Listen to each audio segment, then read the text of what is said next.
ஜாஃபர் சாதிக்கின் நெருங்கிய கூட்டாளி சதா என்ற சதானந்தம் கைது செய்யப்பட்டிருக்கிறார். அண்மை செய்திகளை பார்த்து வருகிறோம். மேலும் விவரங்களை கொடுப்பதற்காக செய்தியாளர் லதா இணைப்பில் இருக்கிறார். பேசலாம்.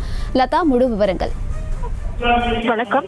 போதைப் பொருள் கடத்தல் விவகாரத்தில் கைது செய்யப்பட்டிருக்கக்கூடிய ஜாஃபர் சாதிக்கினுடைய கூட்டாளி சதா என்கிற சதானந்தம் என்பவர் கைது செய்யப்பட்டு இருக்கிறார்.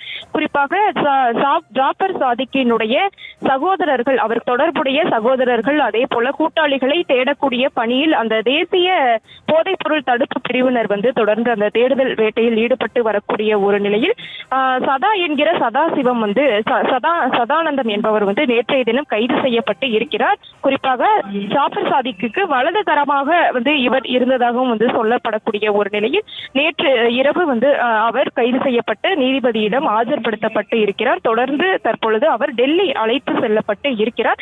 தேசிய போதைப் பொருள் தடுப்பு பிரிவினருக்கு கிடைத்த ரகசிய தகவலின் அடிப்படையில் அவர் சென்னையில் பதுங்கி இருப்பதாக கிடைத்த அந்த தகவலின் அடிப்படையில் சென்னை விரைந்த தேசிய போதைப் பொருள் தடுப்பு பிரிவினர் நேற்றைய தினம் அந்த சதா என்பவரை கைது செய்து இருக்கிறார்கள். தொடர்ந்து நீதிபதியிடம் ஆஜர்படுத்தப்பட்டு தொடர்ந்து டெல்லிக்கு அழைத்து செல்லப்பட்டு இருக்கிறார்கள். கடந்த சில நாட்களுக்கு முன்பாக போதைப் பொருள் கடத்தல் விவகாரத்தில் ஜாஃபர் சாதிக்கை தேசிய போதைப் பொருள் தடுப்பு பிரிவினர் தீவிரமாக தேடி வந்த ஒரு நிலையில் அவருக்கு லுக் அவுட் நோட்டீஸ் எல்லாம் கொடுக்கப்பட்டு தொடர்ந்து ராஜஸ்தானில் வைத்து கைது செய்யப்பட்டு இருந்தார்.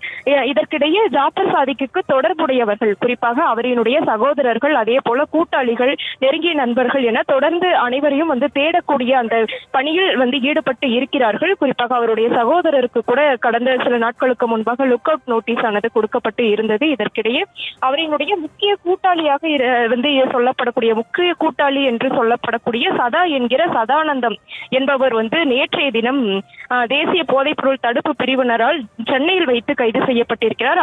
அவர் சென்னையில் பதுக்கி இருந்ததாக கிடைத்த ரகசிய தகவலின் அடிப்படையில் அந்த கைது ஆனது நடந்து இருக்கிறது. தொடர்ந்து அவர் நீதிபதியினுடைய இல்லத்தில் நேற்று இரவே ஆஜர்படுத்தப்பட்டு தற்பொழுது டெல்லிக்கு அழைத்து செல்லப்பட்டிருக்கிறார்.